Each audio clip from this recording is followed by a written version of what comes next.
Bienvenidos al podcast De Regreso al Hogar, un espacio donde exploramos las claves para vivir con propósito y sabiduría, conducido por el Dr. David Ormachea y el pastor José Bravo. Acompáñanos en este viaje de aprendizaje y crecimiento espiritual.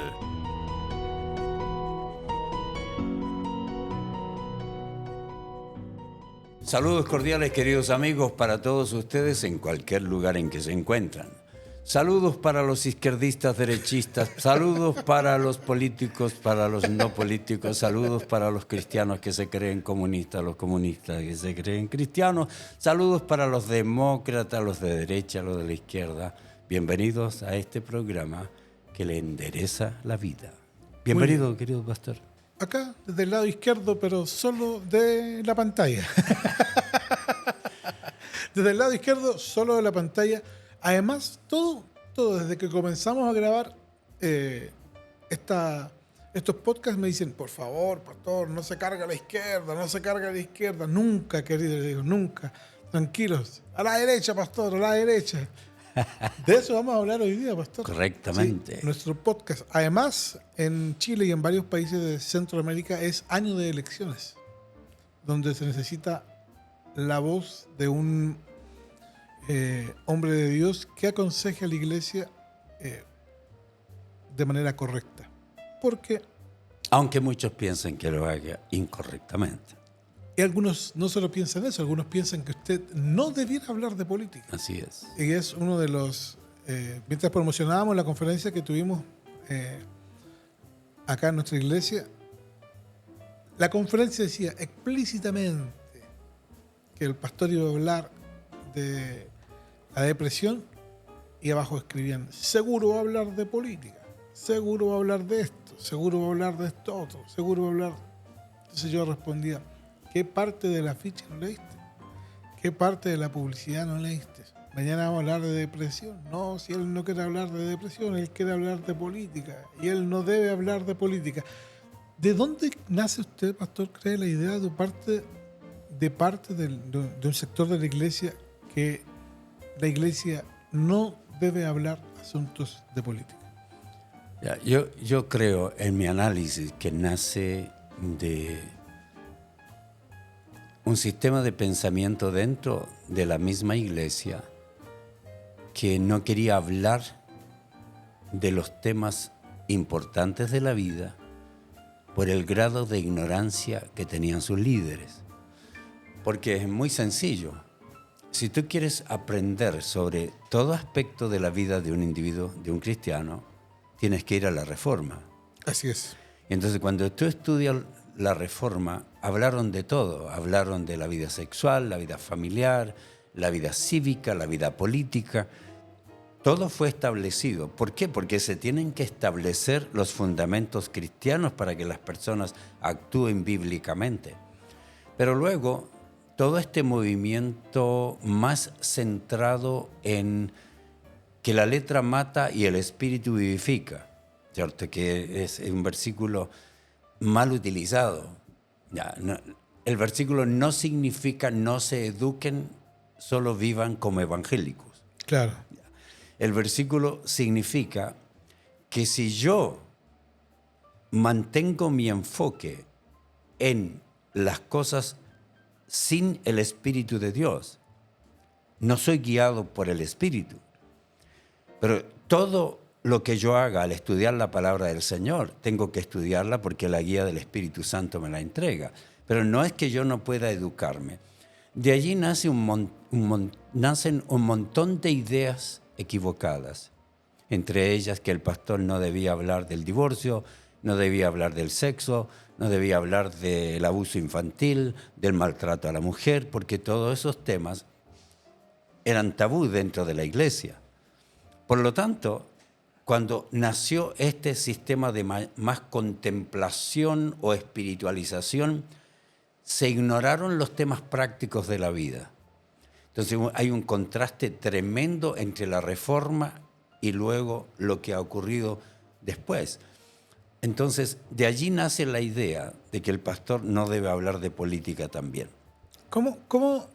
¿Qué es lo que ocurre en la mente de David Ormachea? Por ejemplo, yéndonos más atrás, cuando escribe el libro Una puerta llamada divorcio, que hoy día es texto de seminarios bíblicos, casi un libro que toda persona que vive una crisis debe leer, ¿cierto? La crisis matrimonial debe leer.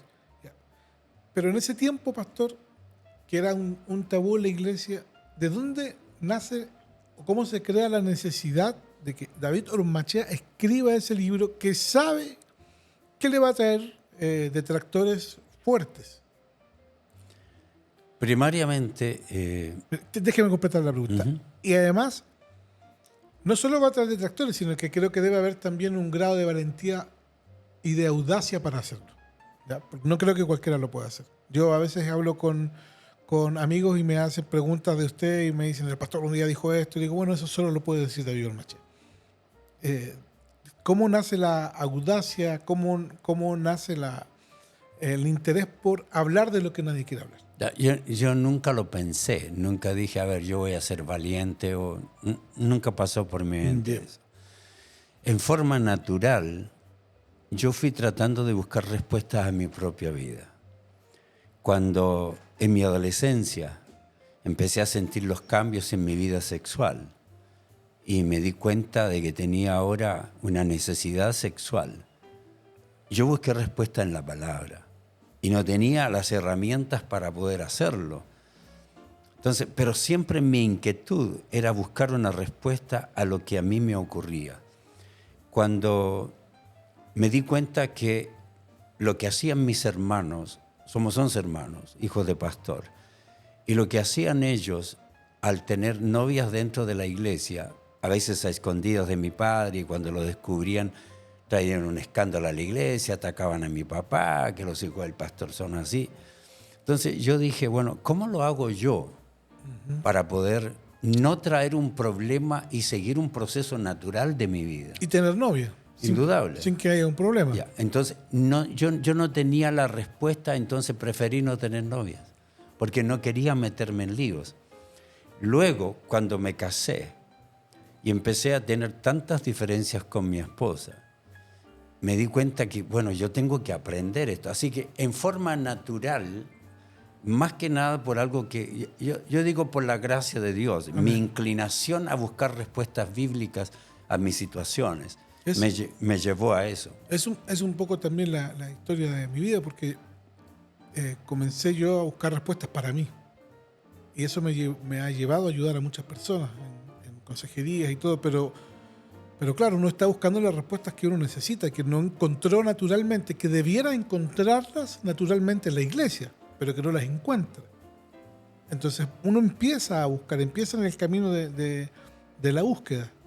Así lo conocí yo a usted. Yo estaba buscando respuestas y primero, cuando recién estaba YouTube, había muy pocas prédicas suyas, pero ahí yo estaba viendo las que habían, tratando de conseguir CD, tratando de conseguir cassette en ese tiempo, para poder aprender.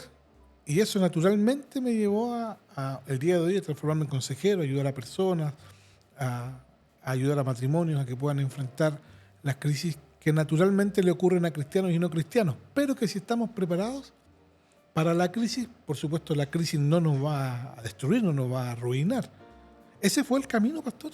Ese fue el camino y llegamos al momento en que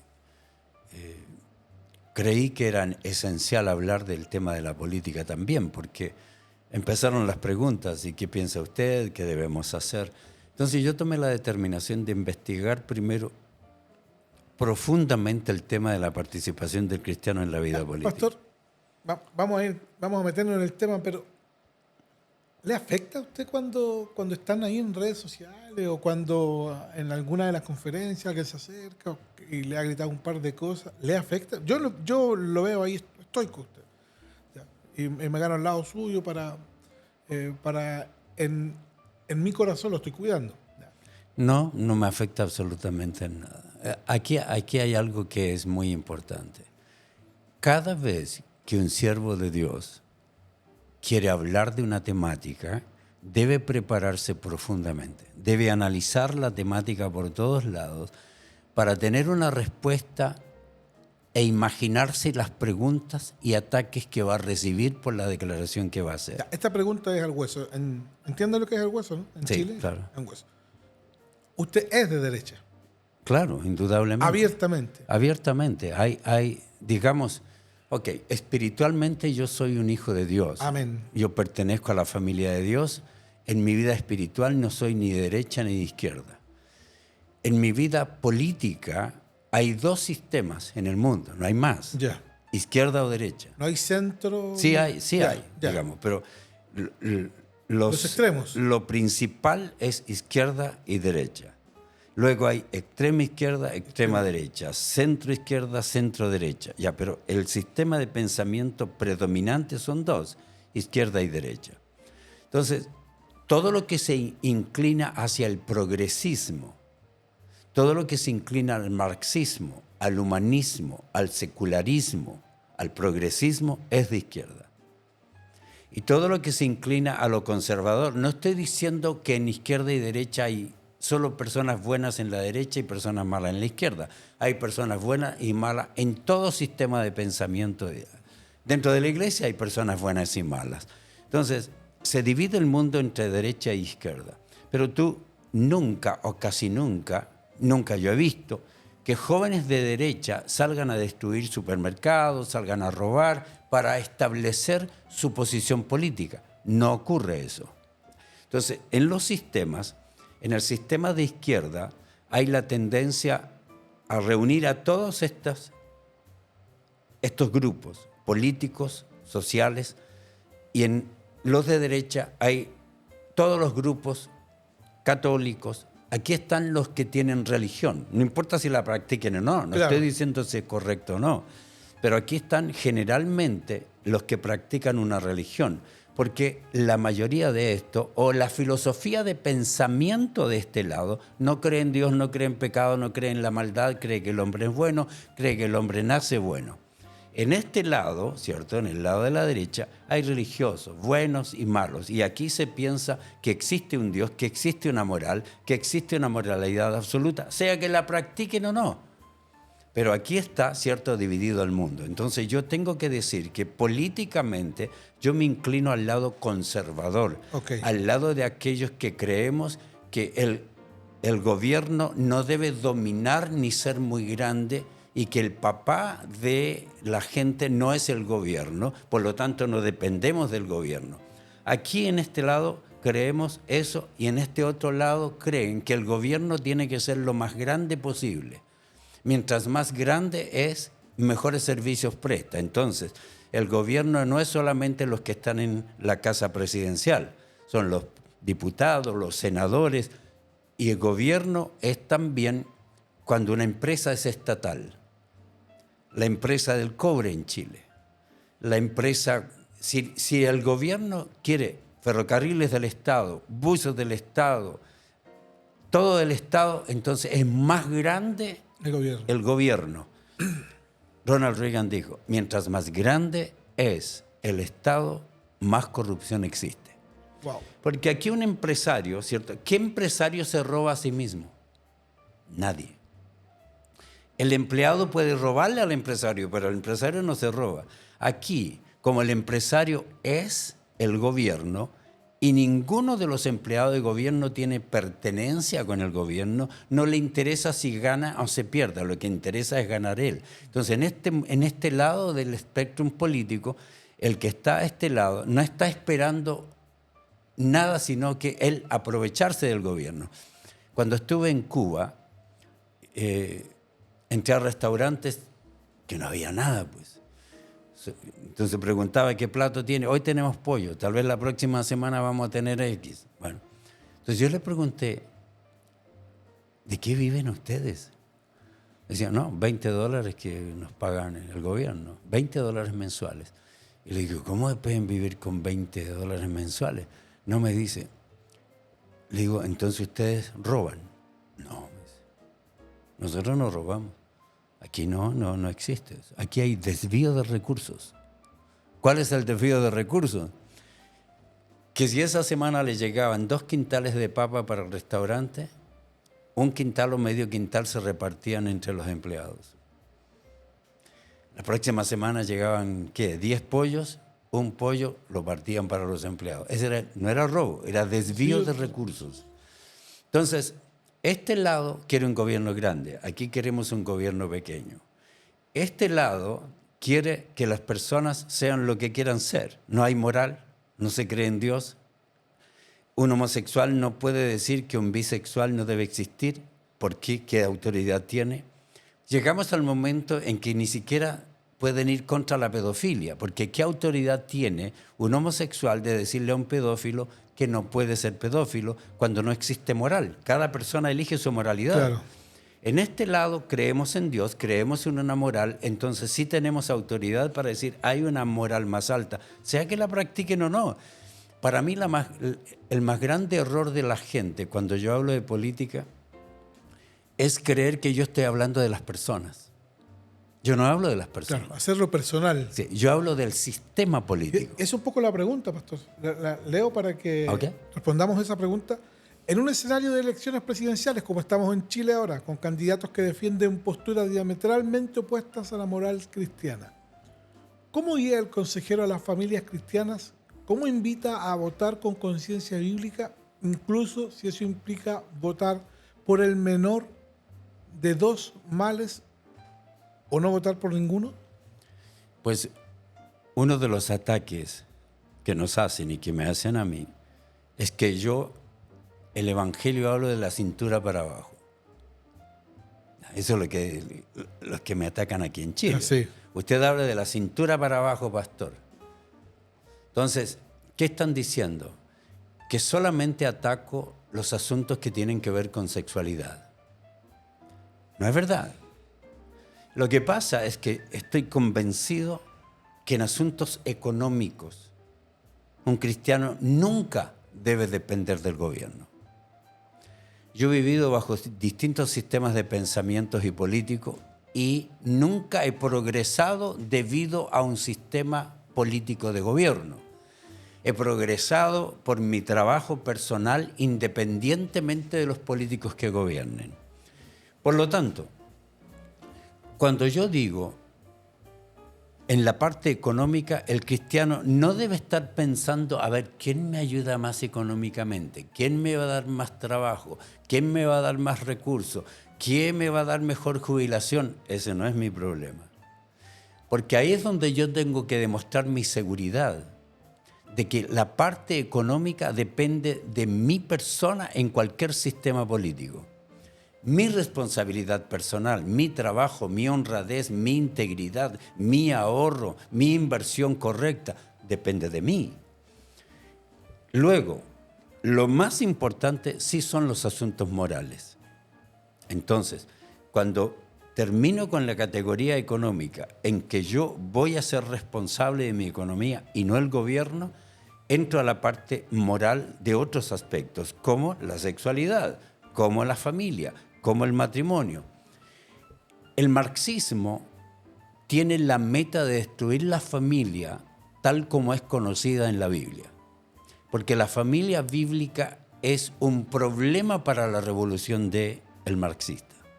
Entonces, para el marxista tiene que salir a trabajar el hombre, la mujer, los hijos tienen que ser criados por el Estado para que puedan meterle la información. Y todo, como es materialismo dialéctico, todo tiene que ver con la economía, no tiene que ver con la moral. Es decir, el marxismo dice, no se metan en moral porque no existe Dios, no existe pecado, no existe maldad.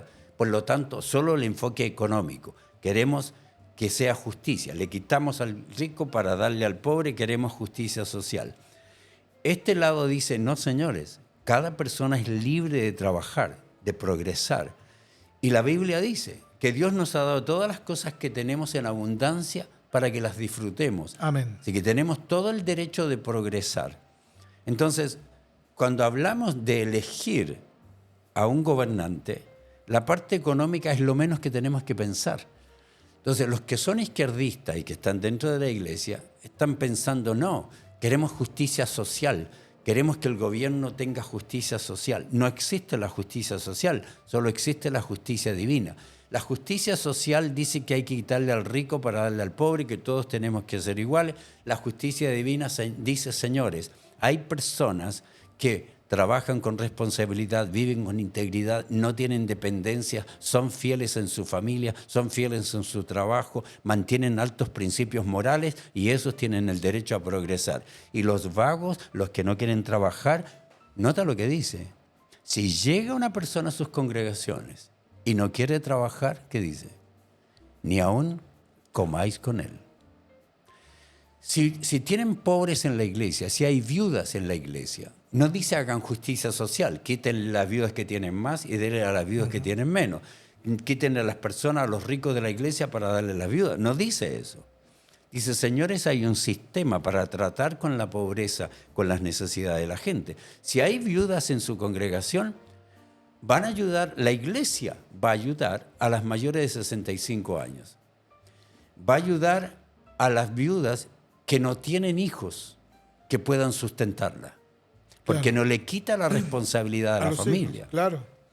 Y van a ayudar a tal vez personas necesitadas, enfermas o algo así.